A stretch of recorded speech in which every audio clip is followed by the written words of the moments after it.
Después de que Juan fue entregado, Jesús se marchó a Galilea a proclamar el Evangelio de Dios.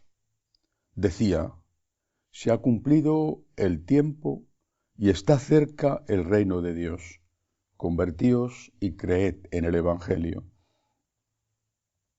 Pasando junto al mar de Galilea, vio a Simón y a Andrés, el hermano de Simón, echando las redes en el mar, pues eran pescadores. Jesús les dijo: venid en pos de mí, y os haré pescadores de hombres.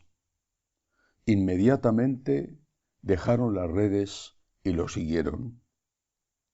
Un poco más adelante vio a Santiago, el de Zebedeo, y a su hermano Juan, que estaban en la barca repasando las redes.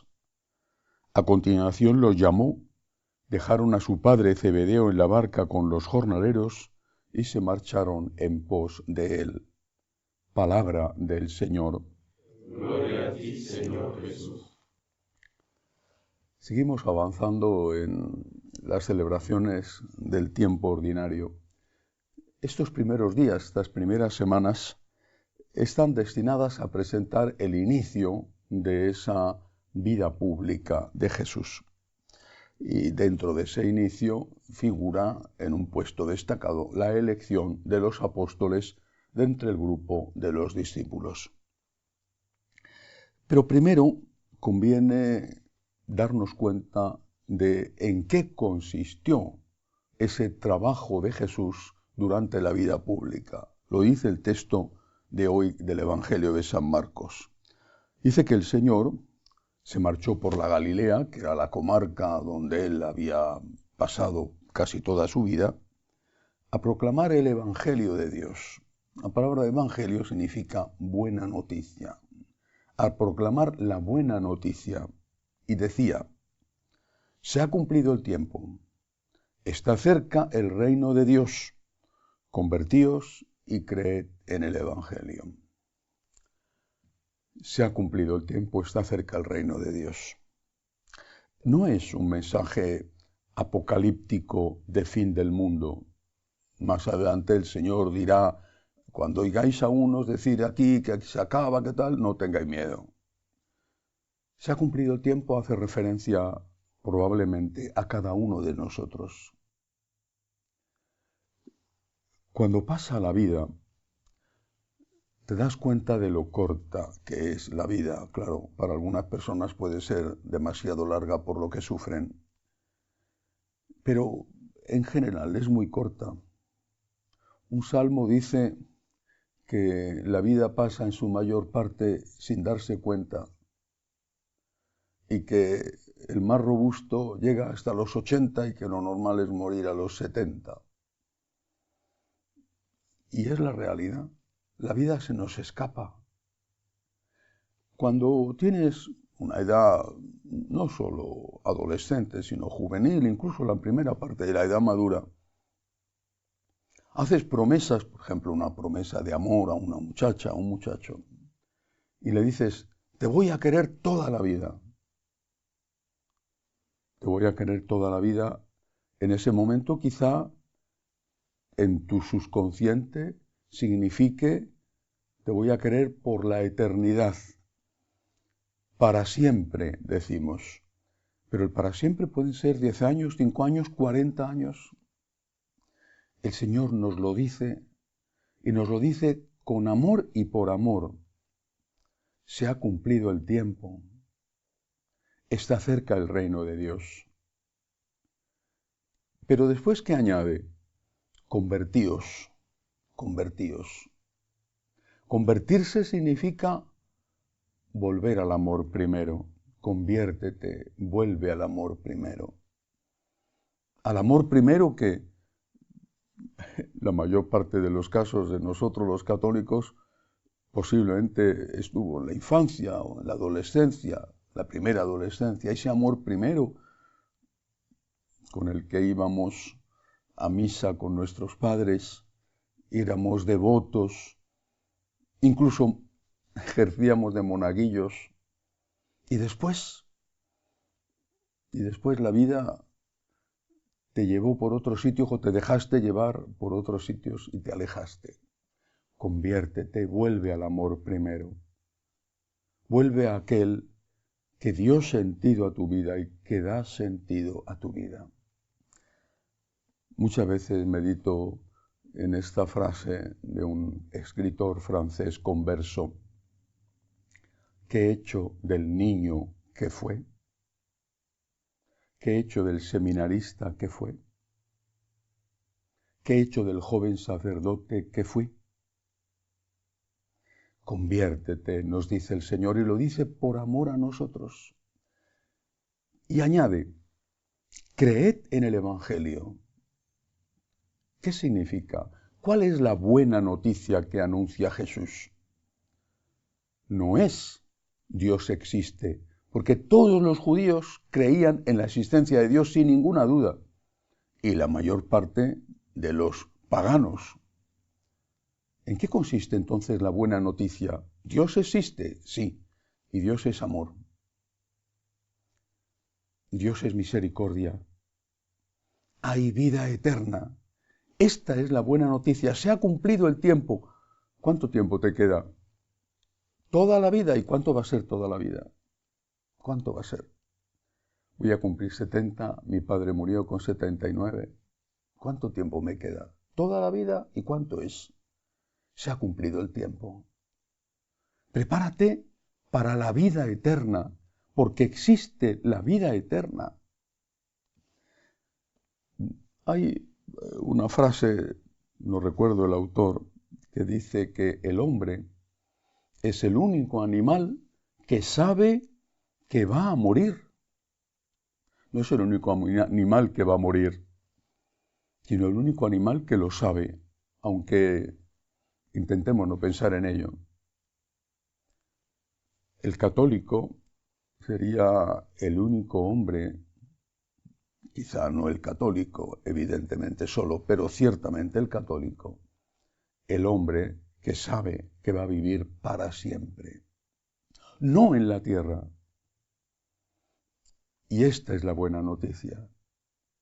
Solo desde la perspectiva de la vida eterna se entiende el cristianismo, suprimiendo el mensaje de la buena noticia del cristianismo. Lo que queda es poquísimo y desde luego no es muy motivante.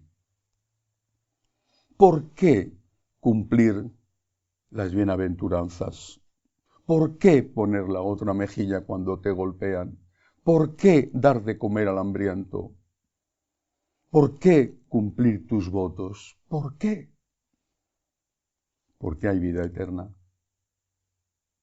No podemos suprimir el mensaje de la vida eterna del cristianismo, porque entonces hemos echado tanto agua al vino que ese vino ya no hay quien se lo beba. El cristianismo se habría convertido en una moral pesada ante la cual estamos haciendo continuamente intentos de rebajas por fin de temporada. Y ahora las rebajas van dirigidas al 6º mandamiento, pero antes y quizá después vuelvan las rebajas al 5º o al 4º mandamiento, a todos los demás. El mensaje de Jesús fue este: hay vida eterna y vamos a estar con el Dios que nos ama, con el Dios que nos ha creado, con el Dios que nos ha salvado.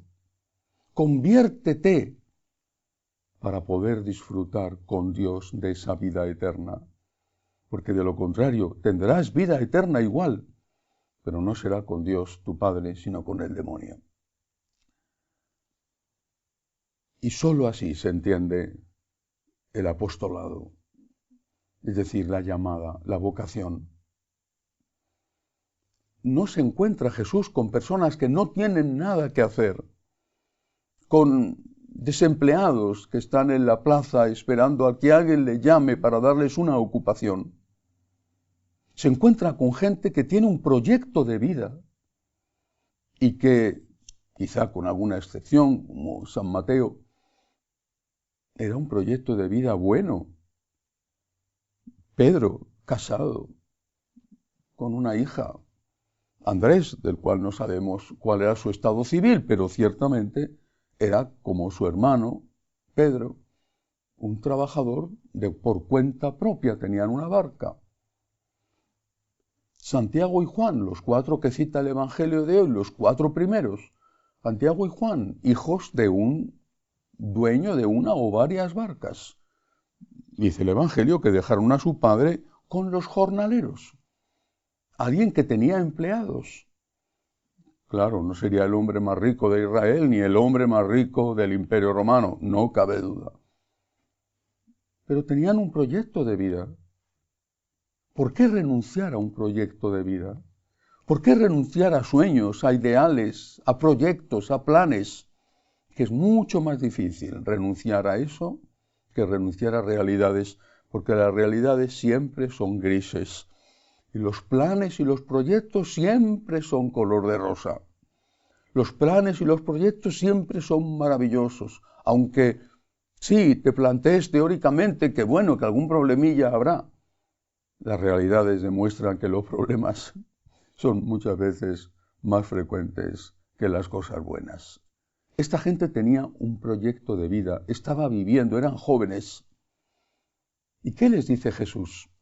Dice el Evangelio de hoy: venid en pos de mí y os haré pescadores de hombres. Tenéis un proyecto bueno, sacar peces del lago para vivir vosotros, vuestra familia, para dar de comer a la gente que los va a comprar en la plaza. Os voy a hacer pescadores de hombres. ¿Para qué quieres pescar hombres? ¿Para qué? Pues para ayudarles en las cosas materiales, dar de comer al hambriento, organizar cáritas en las parroquias, pero sobre todo, principalmente, para salvar su alma, para predicar el mensaje que está predicando Jesús: conviértete, cree en la vida eterna y vive de forma consecuente a eso, para que cuando el tiempo se acabe, y el tiempo se acabe para ti, mañana, esta noche, dentro de 40 años, pero cuando el tiempo se acabe, estés con Dios en el cielo.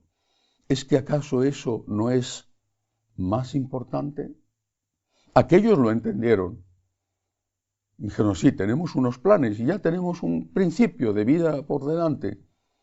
Y quizá, no sé, Santiago y Juan pensaban que podrían comprar una barca y otra, y tener una flotilla de barcas y ser los más ricos del lago, y una especie de empresa de pescadores que vendiera sus pescados en la corte de Jerusalén.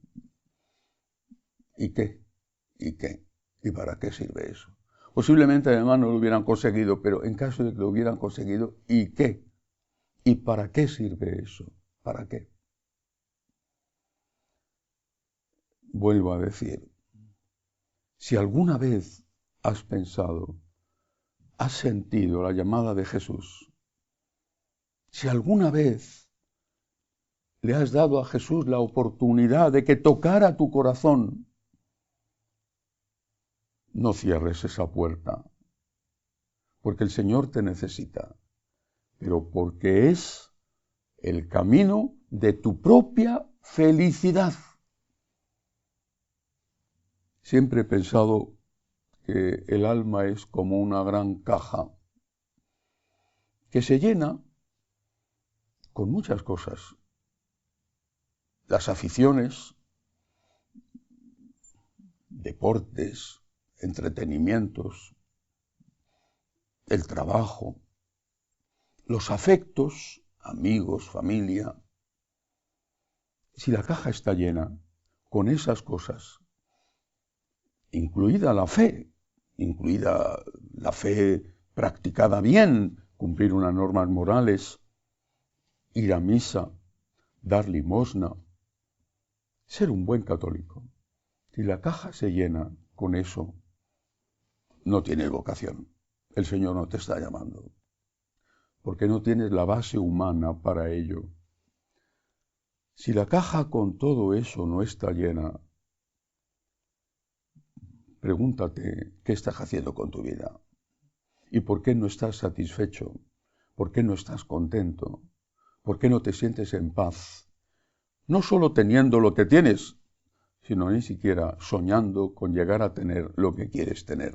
¿Por qué la caja todavía no está llena y sigue habiendo un hueco que nada ni nadie, más que la entrega absoluta a Dios, puede llenar? Que así sea.